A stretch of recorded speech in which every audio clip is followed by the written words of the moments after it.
Drop it.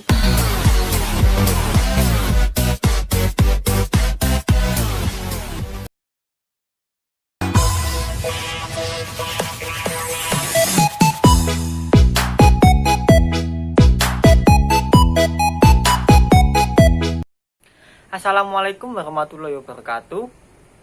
Perkenalkan, nama saya Rama Rabbani Rahmatullah, NPM 19032010119. Di sini saya dan teman-teman saya dari kelompok 6 sesi Rabu 2 akan menjelaskan tentang pengetahuan mesin bubut dan mesin gerindra. Saya akan menjelaskan bagian tentang pengertian mesin bubut dan gerakan-gerakan dalam membubut.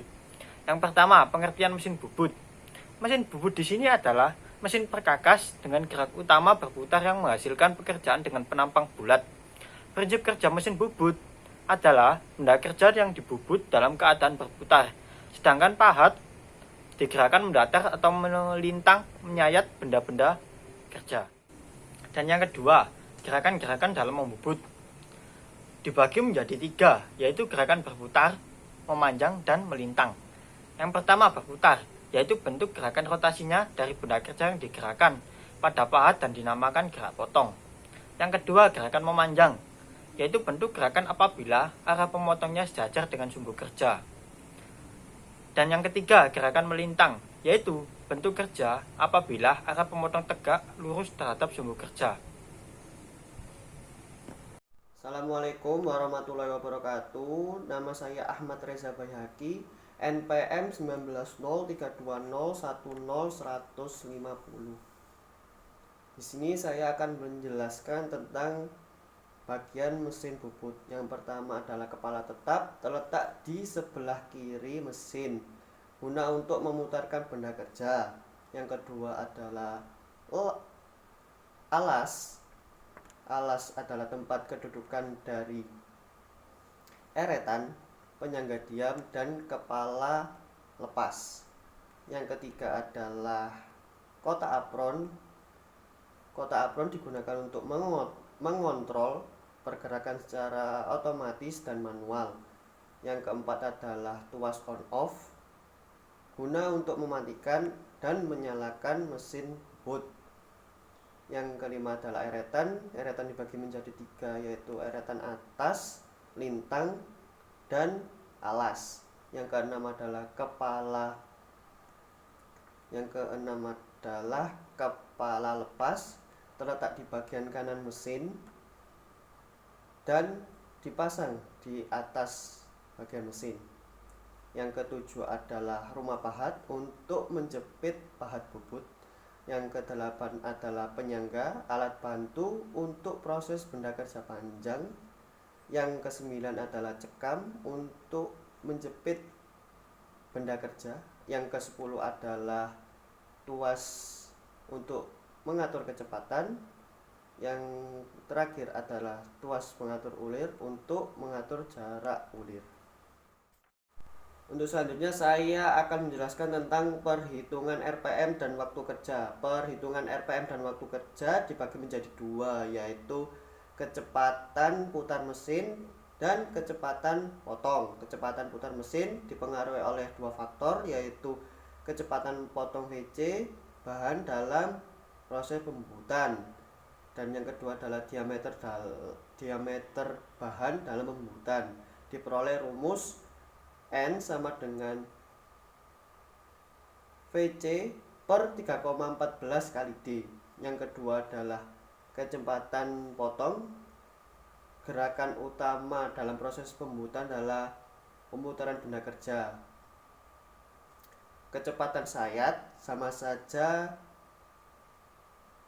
dengan kecepatan melingkar, dan diperoleh rumus VC sama dengan P kali D kali N per 1000. VC adalah kecepatan potong, D adalah diameter benda kerja, dan N adalah jumlah pemutaran benda kerja. Selanjutnya saya akan menyebutkan macam-macam pembubutan pada mesin bubut. Macam-macam pembubutan pada mesin bubut terbagi menjadi 10. Yang pertama adalah membubut lurus, membobot face, membor, merimer, memperbesar, membobot ulir, membobot alur, memotong, membobot tirus, dan mengkartel. Nama saya Tarisa Briana Kartika, NPM 19.032.01.0140. Berikutnya ada jenis-jenis pahat bubut. Pahat bubut menuntut kita untuk mempersiapkan bentuk-bentuk pahat bubut yang umum dipakai. Misalnya bagian pahat bubut yang bertanda bintang ada di sebelah kanan, yang artinya melakukan pemakanan dari kanan ke kiri. Berikut merupakan bentuk-bentuk dari pahat bubut. Yang pertama ada pahat bubut sisi kanan, yang kedua ada pahat pinggul atau chamber kanan, yang ketiga ada pahat sisi atau permukaan kanan, yang keempat ada pahat ulir segitiga, yang kelima ada pahat ulir segitiga kanan, yang keenam ada pahat alur, yang ketujuh ada pahat alur segitiga, yang kedelapan ada pahat ulir segitiga kiri, yang kesembilan ada pahat sisi kiri, yang ke-10 ada pahat pinggul kiri, yang ke-11 ada pahat alur lebar. Selanjutnya ada pengertian mesin gerinda. Mesin gerinda tangan merupakan mesin yang berfungsi untuk menggerinda benda kerja. Nah, menggerinda dapat juga bertujuan untuk mengasah benda kerja seperti pisau dan pahat. Mesin ini didesain untuk dapat menghasilkan kecepatan sebesar 1100 sampai 1500 rpm. Yang kedua ada gerinda duduk. Fungsi utama gerinda duduk adalah untuk mengasah matabor, tetapi juga bisa mengasah pisau, golok, kapak, arit, dan lain-lain.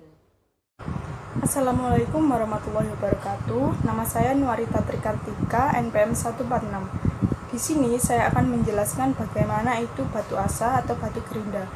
Batu gerinda biasa digunakan di dalam proses perbengkelan. Nah, batu gerinda ini kerjanya hampir sama dengan mesin freeze, yaitu menyayat benda kerja.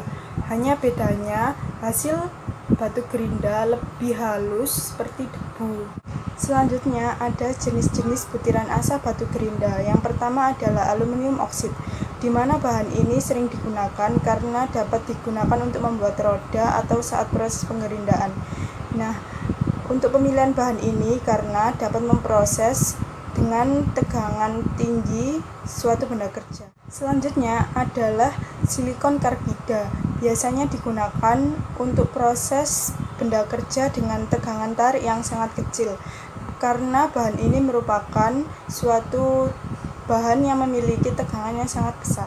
Selanjutnya ada diamond yang digunakan untuk proses benda kerja dengan kekerasan yang sangat tinggi, karena bahan diamond juga merupakan bahan yang dengan kekerasan yang sangat tinggi. Selanjutnya adalah boron nitrit yang digunakan untuk proses benda kerja yang sangat keras juga. Biasanya kristal ini berbentuk kubus. Selanjutnya adalah ukuran butiran batu asa gerinda yang digolongkan di dalam beberapa jenis. Yang pertama ada ukuran 6-12 merupakan ukuran yang sangat kasar. Kemudian dilanjutkan dengan ukuran 14-24 merupakan kategori ukuran yang kasar. Kemudian ada ukuran 30-60 merupakan ukuran yang sedang. Selanjutnya ada ukuran 70-120 merupakan ukuran yang halus. Dan yang terakhir ada kategori 150-240 merupakan kategori yang sangat halus. Nama saya Ferdia Kalanggroho, NPM 1903 2010 142. Saya dari kelompok 6 ingin menjelaskan tentang batu gerinda. B. Batu gerinda.